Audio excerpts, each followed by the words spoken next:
A foto está um pouco obscura, mas é o seguinte: dá para entender que no fundo nós estamos vendo muitas estrelas. E ontem eu falei um pouco sobre as estrelas, vocês lembram? Eu disse que o Sol é uma estrela de quinta grandeza, que é 1 bilhão e 300 milhões de vezes maior que a Terra. Lembram? E eu disse também que a maior estrela já descoberta pelo homem, da constelação Scotum, e levou o nome de Scott, ela é 5 bilhões de vezes maior que o Sol. Isso é fato. São dados atualizados por pessoas que às vezes não creem em Deus, matemáticos, físicos, que estudam a astrologia, mas que eles chegaram a essa denominação comum. Ou seja, houve momentos na vida de um ser humano, na minha vida também, não é diferente, fora das grandes luzes, fora da cidade, você vai para um lugar escuro, um sítio, e você olha para o céu e aparentemente você olha e não tem lugar mais de tantas estrelas. Não dá para ver direito, mas aqueles pontinhos brancos que você está vendo ali é estrelas. E tem uma pessoa olhando para o infinito. Já do lado direito aqui seria a nossa galáxia, a Via Láctea. Segundo os especialistas, a nossa galáxia, Via Láctea, é a menor do universo e tem aproximadamente 200 bilhões de estrelas. Segundo eles também, existe aproximadamente 200 bilhões de outras galáxias. Por que eu estou falando isso a vocês? Dando uma aula aqui para vocês? Não.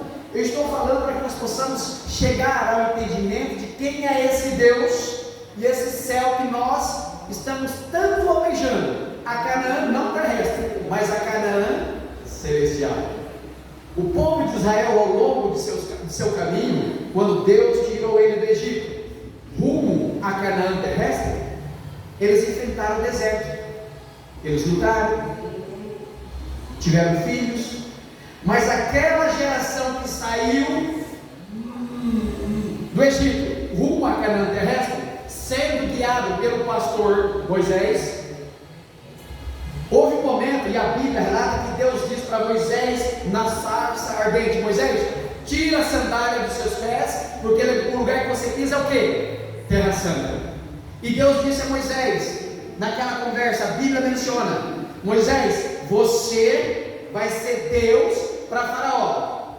Farei de você Deus para Faraó. E o único homem na face da terra que teve um profeta foi quem? Moisés, porque Deus disse: o teu irmão Arão será o quê? O teu profeta. E ao longo desse período, rumo a Canaã terrestre, aquelas pessoas blasfemavam, eles criticavam, eles murmuravam contra Moisés e Arão. Daquela turma toda que saiu do Egito, quantas pessoas entraram na terra prometida, na Canaã terrestre? Quantas? 2 pessoas. Quem foram eles? Caleb e Josué.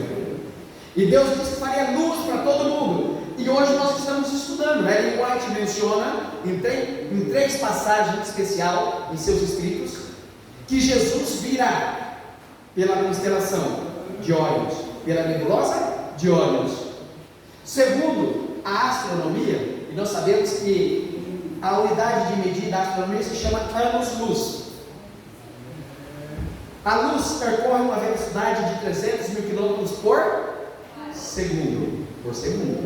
300 mil quilômetros por segundo. Isso é matemática. Segundo eles, se nós pudéssemos viajar a velocidade da luz, daqui da Terra até a nebulosa de Órion, levaríamos 1.600 anos.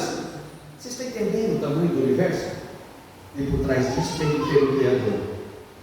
E hoje, nessa noite, nós vamos estudar um pouquinho sobre o céu, pensando no céu. Abrem suas Bíblias em 1 Coríntios 2, versículo 9. Nós vamos ler esse versículo agora e no final vamos ler novamente esse versículo. 1 Coríntios 2, versículo 9 diz: mas como está escrito, as coisas que os olhos não viram, nem ouvidos ouviram, nem penetraram ao coração do homem, são as que Deus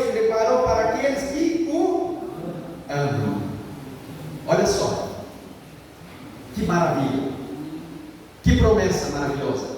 Quem já teve a oportunidade de viajar por alguns países mundo afora e observar algumas belezas naturais que existem, às vezes a pessoa olha e ele diz para ele mesmo: eu não acredito que isso existe.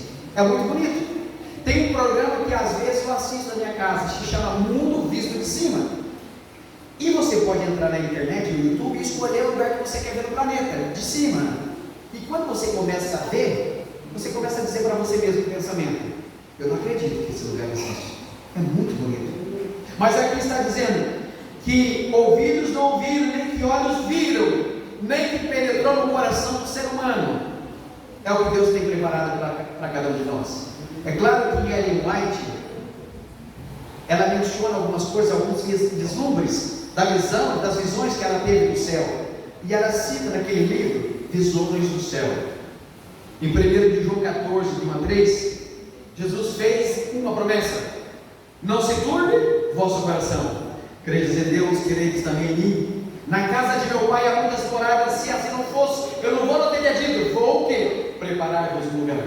Se eu for e preparar-vos um lugar, Jesus diz, e Jesus nos está dizendo: virei outra vez e vos levarei para mim mesmo, para que aonde eu estiver, estejais vós também.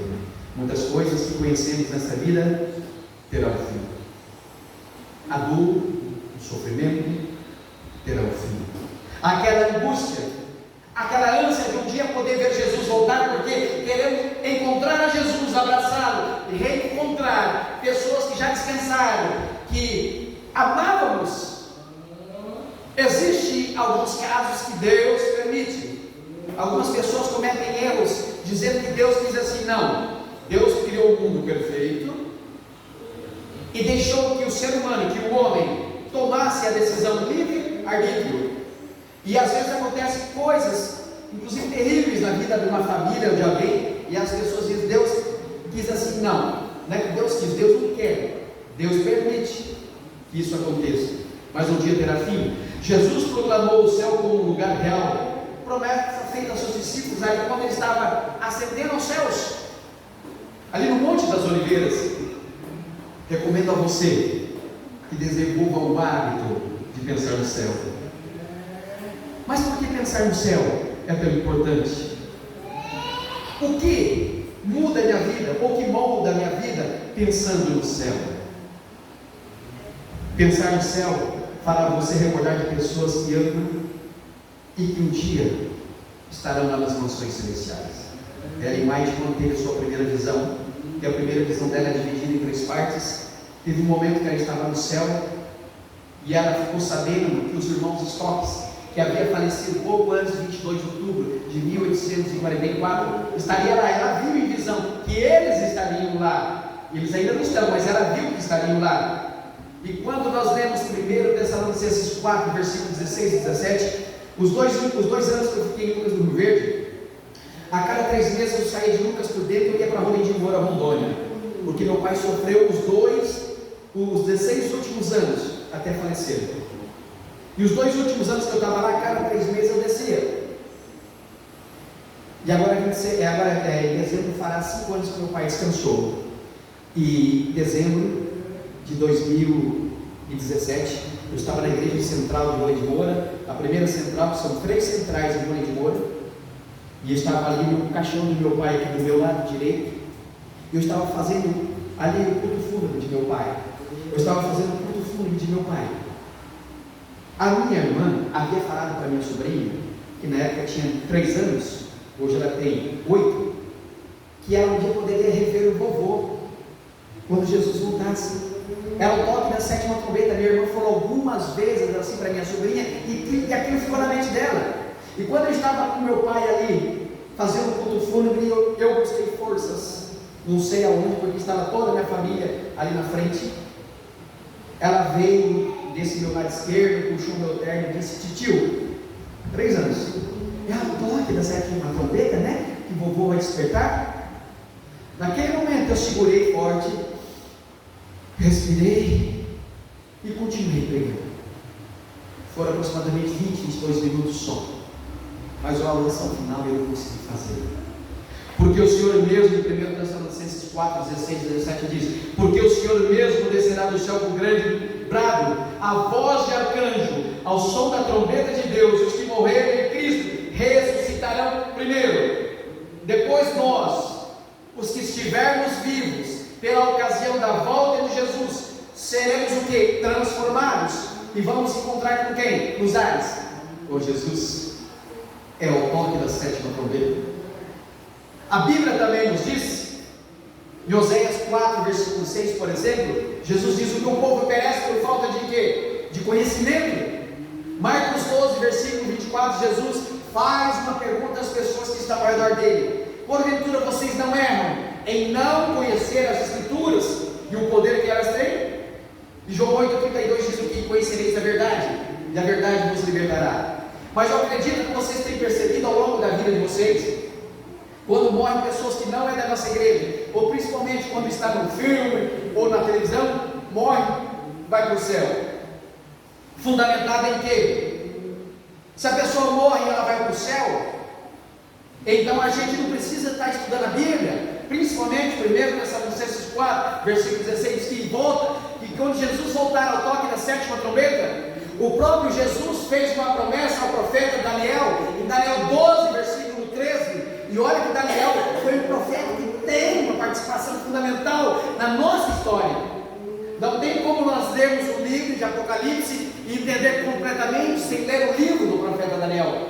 Não tem como entendermos completamente o livro do profeta Daniel se lermos Apocalipse, os dois se entrelaçam juntos.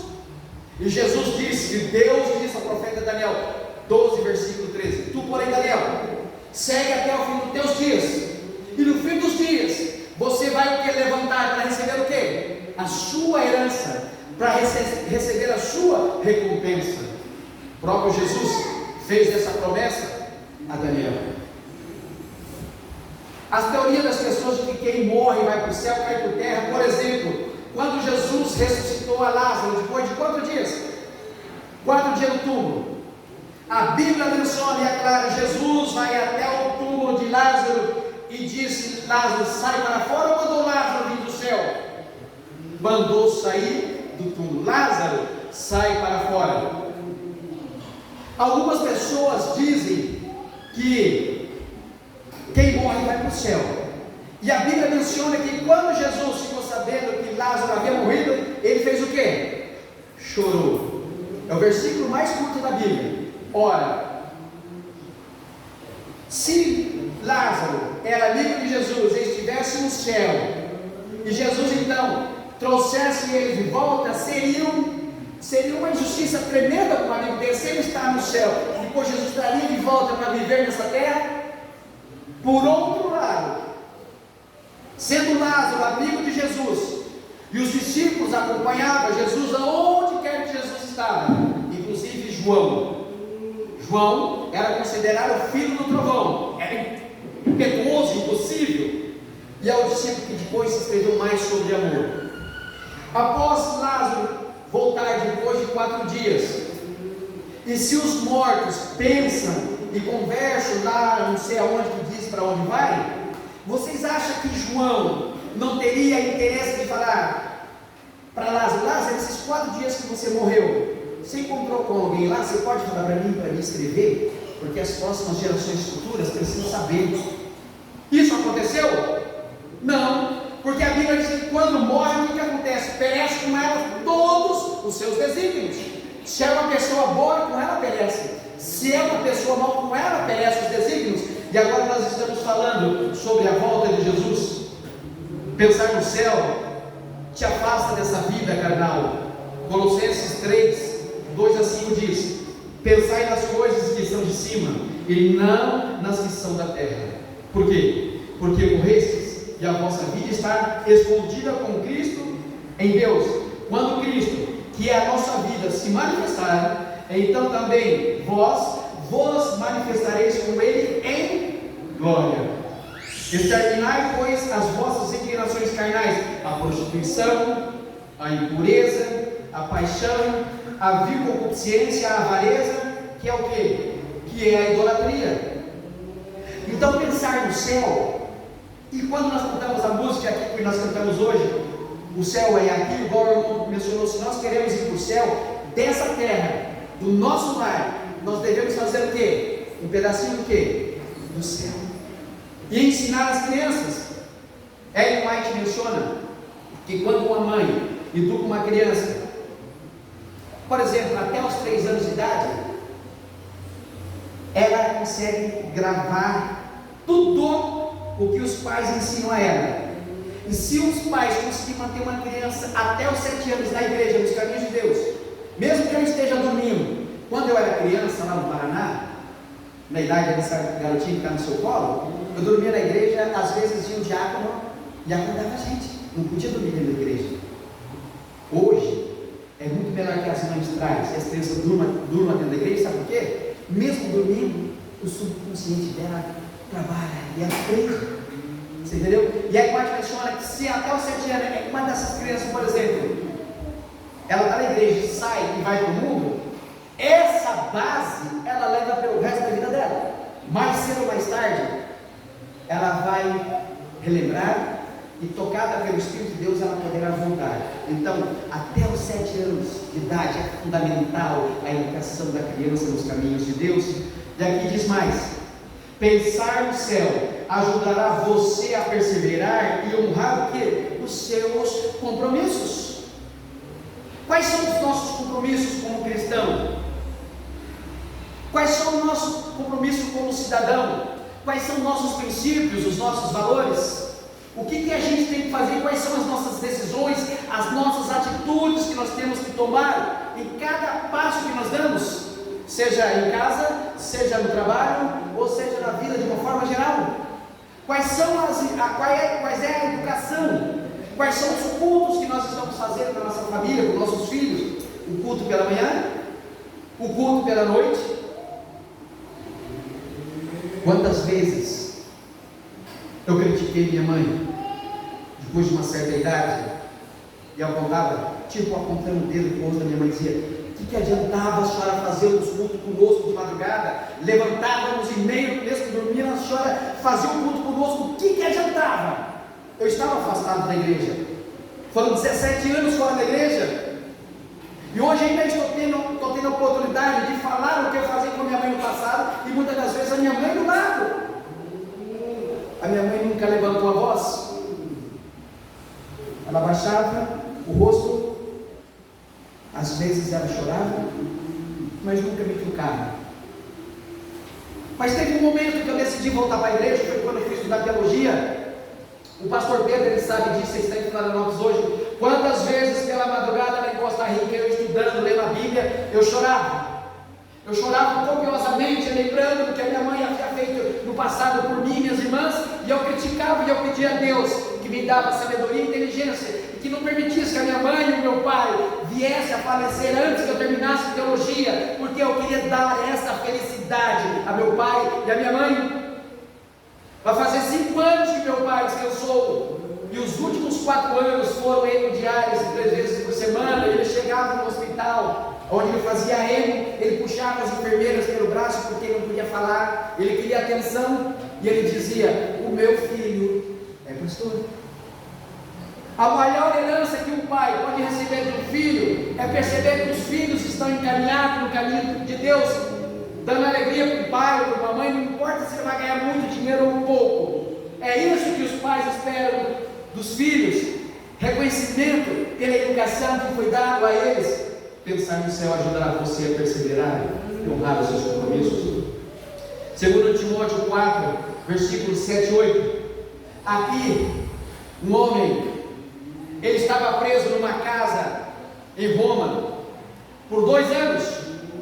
E ele sabia que a qualquer momento ele seria morto, ele seria assassinado. Um soldado romano, 24 horas ao lado dele, e ele diz em 2 Timóteo 4, 7 e 8: combati o bom combate, acabei a carreira e guardei a fé. Já a coroa da justiça me está guardada, a qual o Senhor, justo juiz, me dará naquele dia, e não somente a mim, mas também a todos os que amarem a sua vida. Paulo era um homem poderoso, era um homem temido pelos judeus, era membro do Sinédrio, ele perseguia as pessoas, ele conseguia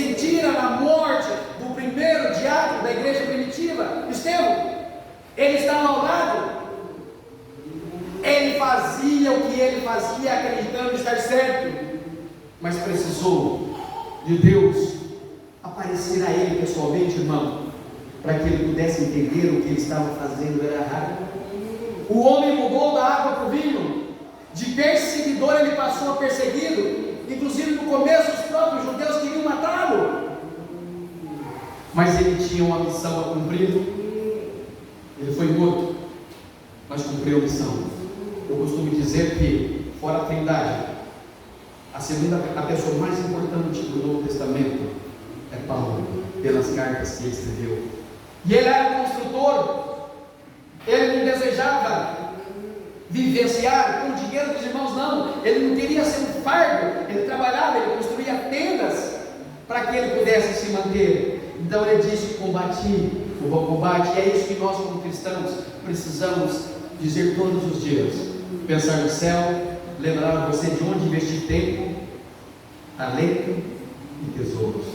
Mateus 6, 19 a 21 diz: não ajunteis para vós tesouro na terra, onde a traça e a ferrugem os consomem, e onde os ladrões minam e roubam, mas ajuntai para você tesouro no céu, onde nem a traça e nem a ferrugem os consomem, onde os ladrões não minam nem roubam, porque onde estiver o seu tesouro, ali também estará o seu coração. Eu fiz um sermão, o último sermão que eu fiz na Central de Várzea Grande, eu falei sobre, o penúltimo sermão, eu falei sobre o filho pródigo, e comecei citando. Eu peguei 3 exemplos de números, exemplos que tem na internet de pessoas do Brasil, que jogaram na Mega Sena. 2 deles eu citei como exemplo, ganhou 30 milhões cada um, e um deles do Amapá ganhou 2 milhões, um sorveteiro. Esse sorveteiro, que ganhou 2 milhões, em 6 meses ele perdeu tudo. Desses 2, um deles, aos 19 anos ele acertou na Mega Sena também, e foi morar numa suíte presidencial, um dos hotéis mais chiques. Acabou com tudo. Antônio Baiano e um outro Antônio, todos eles deram entrevista, está no YouTube. Sabe esse outro Antônio, que era um senhor mais velho um pouco? Depois que ele perdeu tudo, que ele foi entrevistado, a repórter perguntou: qual é o seu sonho hoje? Pasmem vocês, ele ganhou 30 milhões. Sabe qual era o sonho dele? Dar uma casa para a mãe. 30 milhões, não deu nada, perdeu tudo. E ambos esses 2 que eu peguei como exemplo, Antônio e o outro Antônio Baiano, os 2 eram flanelinha, tiveram uma vida milionária e voltaram a ser flanelinha. É pecado ter dinheiro nessa terra? Não. Nós temos muitos adventistas pelo mundo afora que tem muito dinheiro e que ajuda muita obra. Eu estou vendo aqui o Flávio no fundo. O Flávio, algumas vezes, lá em Campos do Verde, ajudou muito o pastor Isaías. Eu sou testemunha disso. Ajudou muito o pastor Isaías. Outras pessoas ajudaram até mais que o Flávio, tinha condições mais. Tem um homem no Brasil, eu me esqueço, Milton Afonso, Dr. Milton Afonso.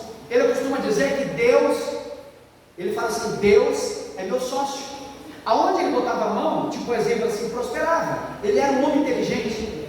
Quantas pessoas que já morreram e outras que estão vivas, que estudaram em colégio interno, e o Dr. Milton Afonso financiou tudo. Todos os colégios adventistas do Brasil, ele ajudou e muito, inclusive a UNADECA, Universidade Adventista de Citrameca, de Costa Rica, onde eu estudei teologia. Até lá, o Dr. Milton Afonso ajudou.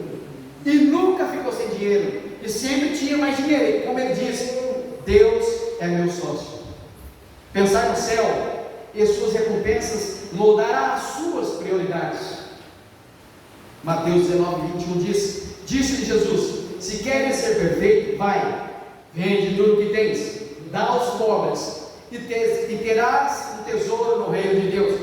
Jesus está mandando você vender tudo que você tem e dar aos pobres? Não é exatamente isso. Um texto fora do contexto se torna pretexto.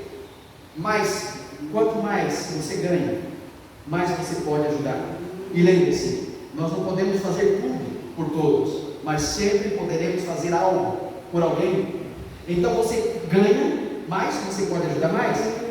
Quando eu dou minhas palestras motivacionais, eu pergunto: eu quero ver as mãos de quem gosta de receber presentes. Praticamente todos levantam a mão. Todos gostam de receber presentes.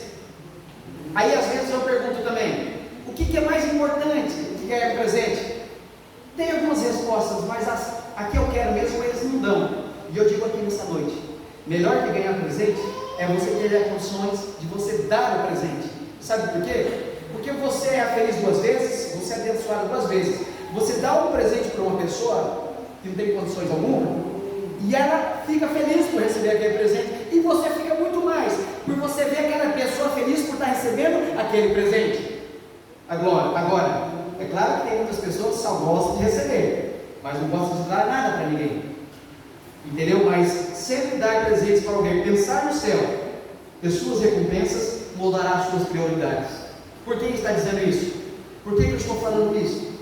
Porque você tem que se preparar, se qualificar para viver essa vida, mas você tem que se preparar também, se qualificar, todos os dias garantir o seu passaporte, para que um dia você possa olhar para o céu e conseguir olhar, porque muitos não vão conseguir olhar.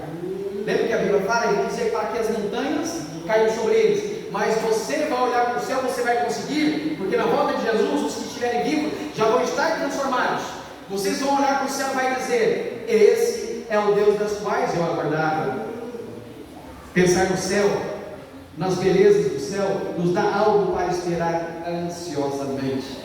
E aqui vem Apocalipse 22, 1, 2 e 5. E mostrou-me o rio de água da vida, claro como cristal, que procedia do trono de Deus e do Cordeiro. Esse aqui, esse homem, esse profeta que está escrevendo, é João. E João estava escrevendo onde ele recebeu essa visão? Na ilha de Patmos, hoje lá na atual Grécia, cercado pelo mar Egeu, 14 meses aproximadamente, em meio aos piores bandidos da face da terra. E aqui ele está escrevendo: ele me mostrou o rio da vida. Eu não sei se foi ontem nessa igreja que eu disse, ou foi na central, de uma mulher, uma vez, uma senhora da nossa igreja, e dizer assim: Jesus amava muito João. A Bíblia menciona que Jesus amava, e aí mais complementa que era um discípulo amado. Mas como pode Jesus amá-lo e permitir que ele ficasse em meio a esses bandidos por aproximadamente 14 meses? Quantos discípulos de Jesus, os apóstolos, foram assassinados? 11. Qual foi o único que morreu de morte natural? João. E mesmo estando em meio aos bandidos, por aproximadamente 14 meses, olha o que Deus mostrou para ele, ele descreveu para nós hoje. Ele mostrou meu rio da água da vida, claro como cristal, que procedia, que saía do trono do Cordeiro de Deus, no meio da sua praça, e de ambos os lados do rio estava a árvore da vida, que produz 12 frutos, dando o seu fruto de mês em mês. E as folhas da árvore são para a cura de quem? Das nações. E o versículo 5: e ali não haverá mais noite, e não necessitarão de luz de lâmpada nem de sol, porque o Senhor Deus os iluminará, e reinarão com eles por séculos dos séculos. Pensar no céu pode sustentar você frente a um grande sofrimento ou na sombra da morte. 2 Timóteo 4, 6 e 18 diz: quanto a mim, depois que ele disse que combati o bom combate, mais embaixo um pouco, aí agora Paulo está escrevendo: quanto a mim, já estou sendo derramado como libação, e o tempo da minha partida está próximo. Ele pressentia que a qualquer momento ele seria assassinado. E quando ele estava naquele navio rumo a Roma, quantas pessoas alertaram: Paulo, você será assassinado, eles querem te matar em Roma.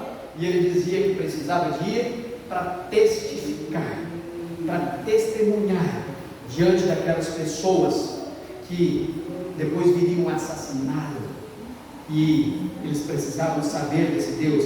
Então repito: quanto a mim, já estou sendo derramado como libação, e o tempo da minha partida está próximo, e o Senhor me livrará de toda má obra, e me levará a salvo para o seu reino celestial, a quem seja a glória para todos sempre. Amém. Ele sabia que ele havia cumprido a missão. Ele sabia que Jesus voltaria um dia, e ele receberia a tão imarcessível coroa, as suas vestiduras brancas. Quantas pessoas que a Bíblia menciona que já descansaram no Senhor e que tiveram uma participação fundamental na história deste planeta?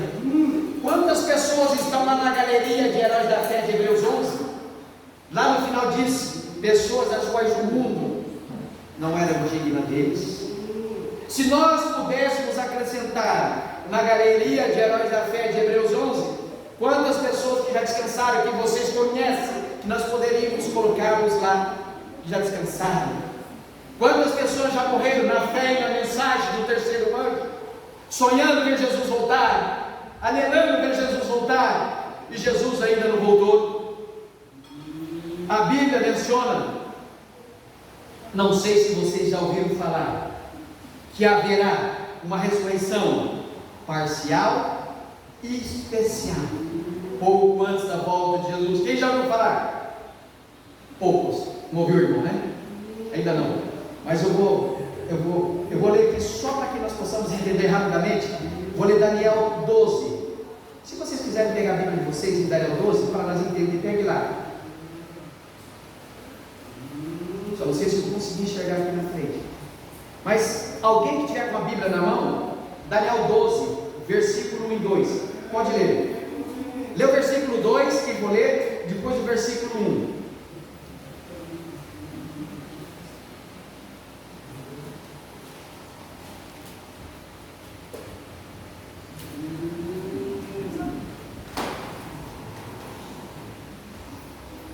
Se alguém encontrou, pode ler. 1 e 2? Lê o 2 primeiro, depois o 1. E muitos dos que dormem no pó da terra ressuscitarão, uns para a vida eterna e outros para a vergonha e desprezo eterno. Antes de eu ler, uma outra pessoa, por favor, Apocalipse 1, versículo 7. Mas eu quero que você leia de novo o versículo 2. E muitos dos que dormem. Olha só, ele vai ler, eu vou repetir aos poucos. E muitos dos que dormem No pó da terra ressuscitarão. Uns para a vida eterna. Uns para a vida eterna. E outros para a vergonha e desprezo eterno. E outros para a vergonha e desprezo eterno. Ele leu Daniel 2, 12, versículo 2. Leu 1. E naquele tempo se levantará Miguel, o grande príncipe, que se levanta pelos filhos do teu povo. E haverá um tempo de angústia, da qual nunca houve, desde que houve nação até aquele tempo. Mas naquele tempo livrar-se-á o teu povo, todo aquele que se achar escrito no livro. Exatamente. Agora quem tem Apocalipse 1, 7? Eis que vem com as nuvens e todo o olho verá, até mesmo aqueles que os transpassaram. Ok. Eis que vem com as nuvens e todo olho verá, até mesmo quem? A pergunta que eu te faço nessa noite é: as pessoas que participaram na morte de Jesus, que traspassaram Jesus hoje, eles estão vivos ou eles estão mortos? Estão mortos. Lê de volta, irmão, 7. 1, 7. Eis que vem com as nuvens e todo o olho verá, até mesmo aqueles que o transpassaram. Ok, então versículo 1, Apocalipse 1, 7 diz assim: eis que vem com as nuvens e todo o olho verá, até mesmo quem traspassaram Jesus. Daniel 12, versículo 2 diz o que, irmão? E muitos dos que dormem no pó da terra ressuscitarão. Ok. Ellen White, o grande conflito, página 636 em diante. Se vocês puderem ler na sua casa depois, leia. Sabe o que Ellen White fala?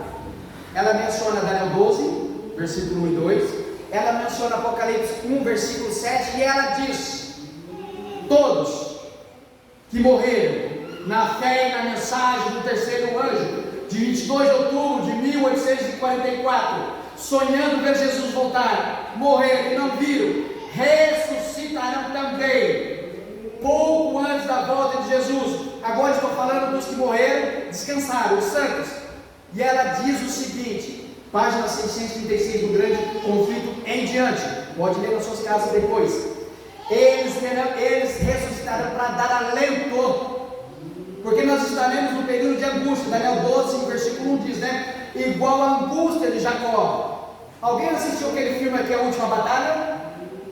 Tem um momento no final que as pessoas estão agachadas, chovendo, e tem um homem negro sem camisa, em pé, na frente deles. Vocês perceberam? Aquele homem no filme é como se fosse um anjo de Deus.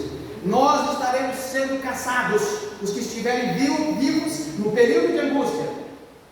Mas quando começar o período de angústia, a porta da graça já vai estar fechada. Quem está salvo, e quem está perdido. Não faria sentido se a porta da graça fechar e os que estiverem salvos serem machucados. Aí será o período de angústia. As pessoas vão passar nos nossos lares, e Ellen White menciona que principalmente aqueles que estiveram nestas fileiras e que hoje não estão mais na igreja, esses Satanás usará mais. Mas aí os anjos de Deus estarão ao nosso lado. Vocês lembram quando os animais estavam adentrando a arca de Noé? Eles não entravam de par em par? E em especial que serviam, animais que viriam a servir para sacrifício, entravam de 7 em 7 pares. E aqueles animais adentrando a arca, aquelas pessoas zombando de Noé, mas eles não perceberam que algo estranho estava acontecendo. Como aqueles animais adentraram a arca juntos, um ao lado do outro? Ellen White menciona um livro espanhol chamado La Verdad acerca de los Ángeles, todas as missões dos anjos. Ellen White diz que ao lado de cada animal estava um anjo acompanhando eles até dentro da arca. Quando foi derrubado os muros, as muralhas de Jericó, lembram da história? No último dia, 7 vezes teriam que tocar e gritar. As muralhas caíram ou não? Mas teve um pedaço que não caiu. De quem? Rabi, a prostituta, que também está na galeria de Heróis da Fé de Hebreus 11, deixou um lencinho lá. Ellen White também menciona que se um dos soldados que estava em volta tocasse nas muralhas, nada cairia, para que não dissessem, nós derrubamos. Eles simplesmente tinham que dar 7 voltas no último dia, trocar a trombeta e gritar. Ellen White diz que os anjos de Deus derrubaram as muralhas. Esse livro, todas as missões, desde antes da queda de nossos primeiros pais até a volta de Jesus, está nesse livro.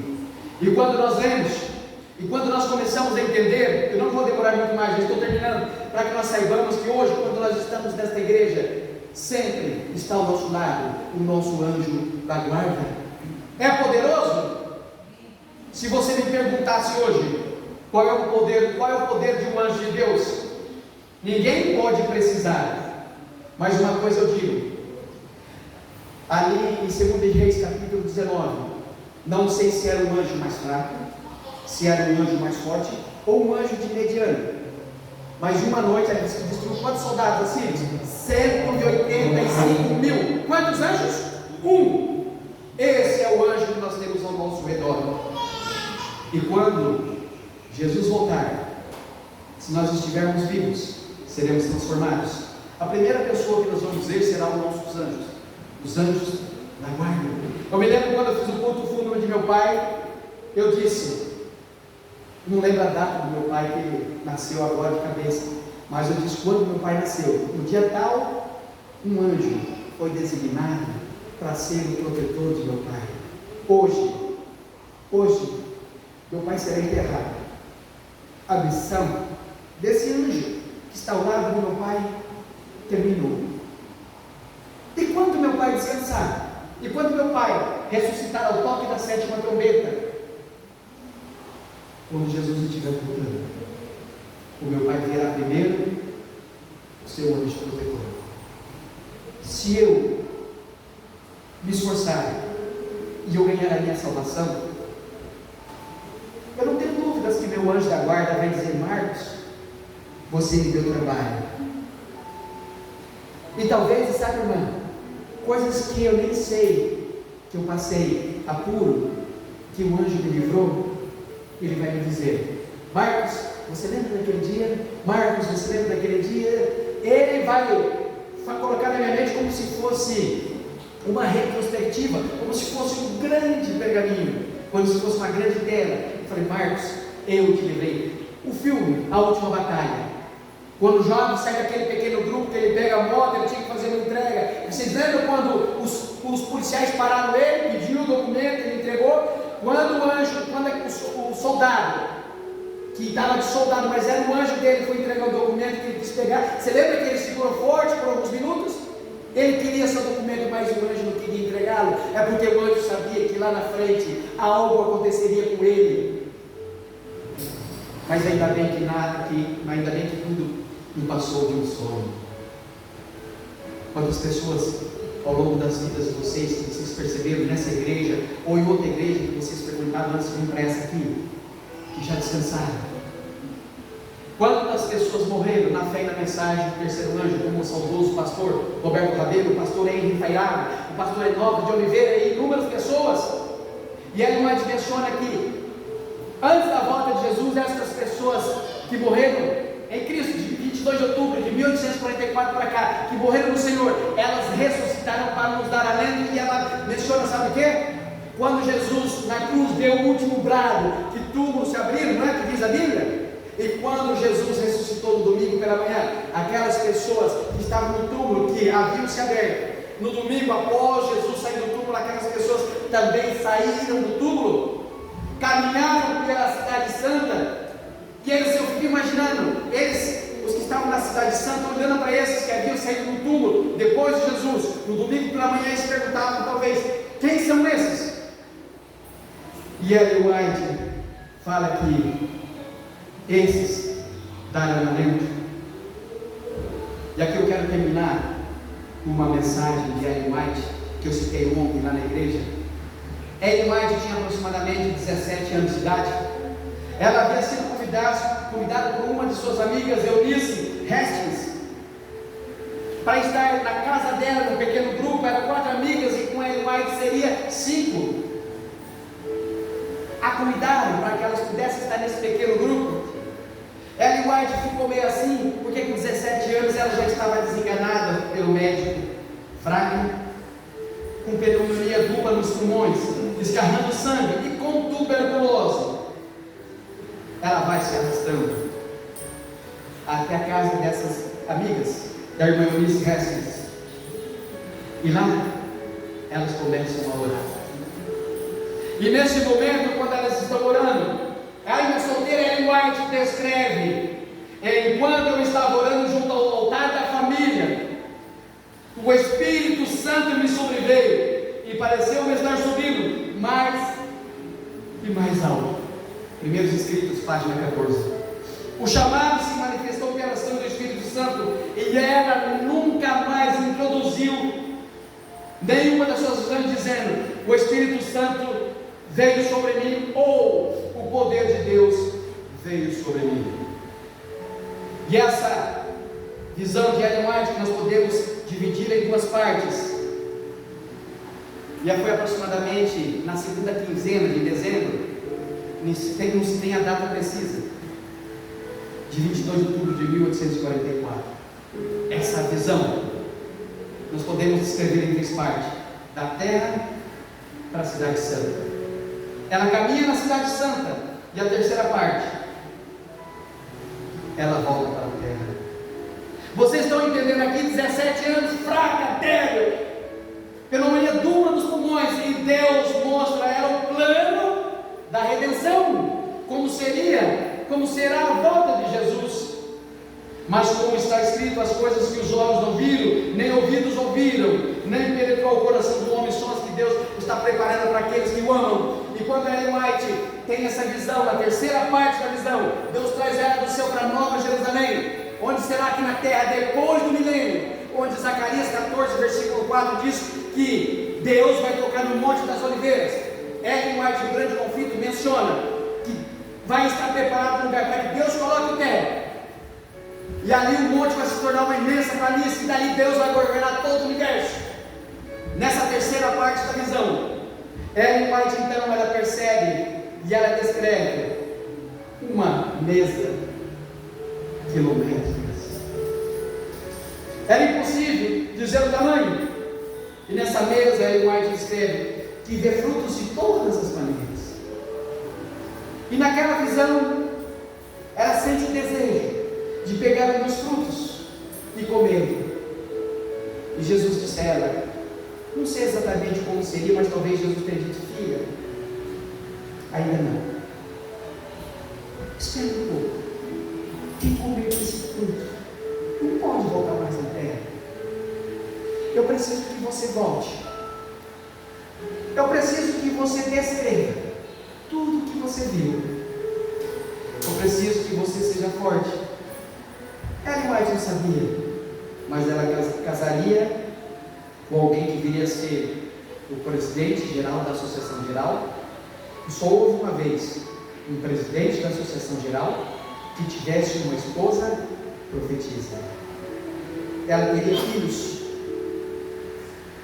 E ela lutaria muito ao longo da sua vida como profetisa, para que pudesse manter os 3 filhos dentro da igreja. Houve um momento que Deus disse, cuide das minhas coisas, que dos seus filhos cuido eu. Mas houve um momento que um dos filhos, William, ele disse que estava declinando para a igreja, não queria nada para a igreja. Ellen White possivelmente ela entra em desespero, porque ela já sabia como seria a Nova Jerusalém, ela sabia como seria o céu, porque Deus havia mostrado a ela em visão. E o desespero da mãe nesse momento é saber que talvez um filho ficaria fora das nações celestiais. Ellen White tinha uma irmã gêmea, e ela disse que essa irmã declinou de vez para as coisas de Deus. E é com esse pensamento que eu quero dizer para você, nessa noite, para cantarmos o hino final. Aquilo que você ama, controla os seus pensamentos, consequentemente, suas ações. Espero que você pense no céu diariamente. Isso levará seus olhares e levará seu foco da sua vida nessa terra. E quando e como nós cantamos aquele hino, o céu é aqui. Se eu me ajoelho para orar, o céu é aqui quando de repente meus filhos, quando de repente o meu esposo, quando de repente a minha esposa está dormindo, mas eu oro pela minha família. E tem muita gente que faz isso.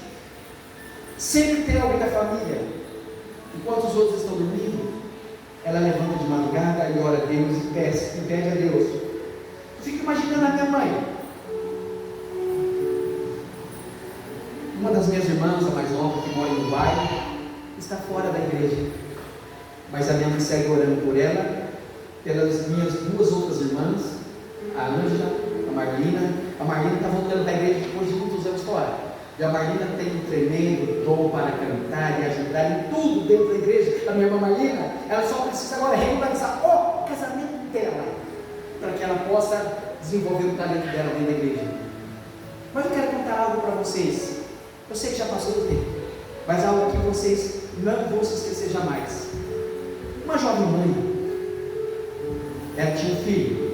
Isso, pelo relato que eu sei, eu acho que ela só tinha esse filho, não tinha esposa. Não sei se havia falecido, se já havia largado. E essa mãe um dia, passando em frente a uma das nossas igrejas, depois de muitas vezes passando, resolveu entrar na igreja adventista. Ela entrou na igreja adventista, foi recebida, porque normalmente as igrejas pequenas é mais acolhedora. Não estou falando mal das grandes.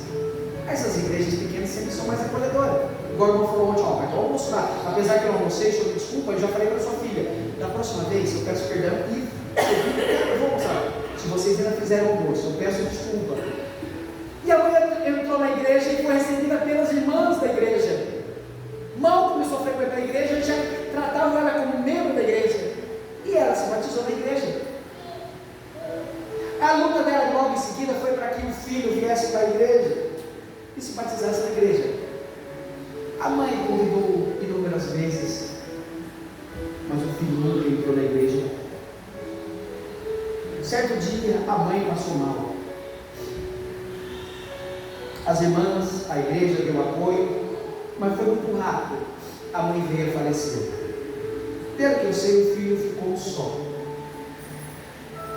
Os dias passaram e as irmãs daquela igreja continuam orando pelo filho daquela mulher, e o nome dele era Jeová.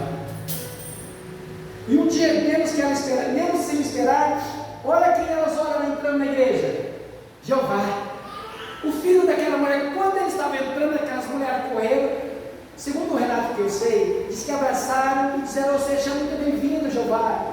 E diz que ele perguntou: como vocês me conhecem, como vocês sabem do meu nome? Ela disse: aqui na igreja sua mãe todos os dias pedia oração para você. Nós tínhamos uma foto, nós orávamos por você. E um dia ele entrou na igreja, e a partir daquele dia ele começou a frequentar a igreja. Dias mais tarde, ele se batizou na igreja adventista do sétimo dia. Mas não para aí.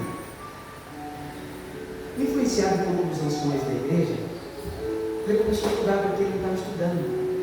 Influenciado pelos irmãos e as pessoas da igreja, aquelas irmãs que tratavam como filho de um pastor, ele foi para o colégio no IAN, na Bahia, ou na Amazonas, que ele no IAN na Bahia, se não me engano. Sabe por que ele foi estudar? Adivinha? Teologia. Sabe, irmãs? Jeová, hoje, pastor Jeová, faz parte da Associação Amazônica. Sabe o que é mais interessante? A volta de Jesus. Quando a mãe ressuscitar, e o filho vê a mãe e vai dizer: mãe, eu tenho uma surpresa para a senhora. Olha eu aqui. Aquela igreja que a senhora frequentou e orou, porque tem muitas orações, sabe, irmãs? Eu acredito que vocês sabem que ela só surte efeito muitas das vezes depois que a pessoa já faleceu, e ela orou a vida inteira, ela não viu o resultado daquela oração. A gente clama a Deus, mas parece que Deus não ouve, mas Deus trabalha no tempo certo. Ele vai abraçar a mãe e dizer: mãe, essa é minha esposa, ele é casado, e sua nora. Essa é a sua netinha, tem uma filha. Sabe, mãe, me tornei pastor. Ela morreu sem ter a alegria de ver o filho, porque depois de um tempo ela aprendeu que era bom estar na igreja, orando, ter uma família, mas a recompensa será no céu. Enquanto nós vamos cantar no final agora, eu quero que você medite no sermão dessa noite, pensando no céu. O que é que você quer para você? O que é que você quer para suas famílias, seus filhos? E lembre-se, existem muitos filhos que estão fora da igreja, mas Ellen White diz numa revista americana que a última obra intercessora de Jesus, antes de fechar a porta da graça, é enviar os anjos para que toquem na mente, nos corações dos filhos que por um motivo ou outro se afastaram, para que eles venham, para que eles tenham essa oportunidade antes que a porta da graça se feche. Vamos colocar em pé, vamos cantar aqui. Senhor Jesus,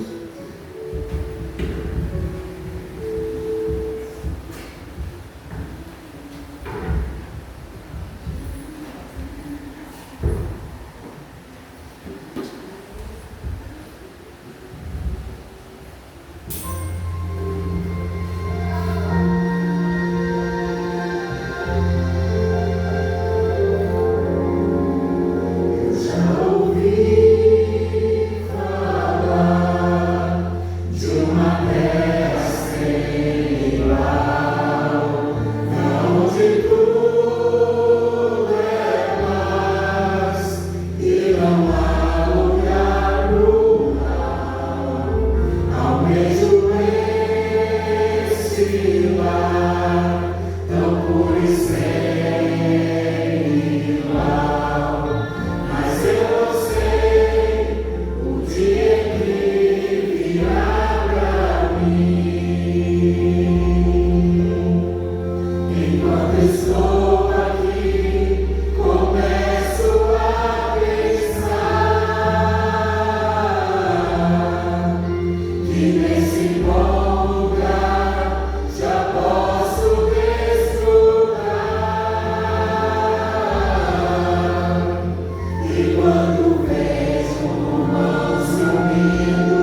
O céu pagará qualquer prejuízo que sofremos para ganhar, mas nada pode pagar o prejuízo de perder.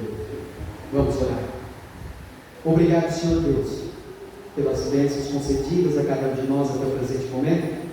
Obrigado, Senhor, por permitir que nesta noite de domingo pudéssemos estar aqui no teu santo templo e juntos louvarmos e agradecer o teu santo nome.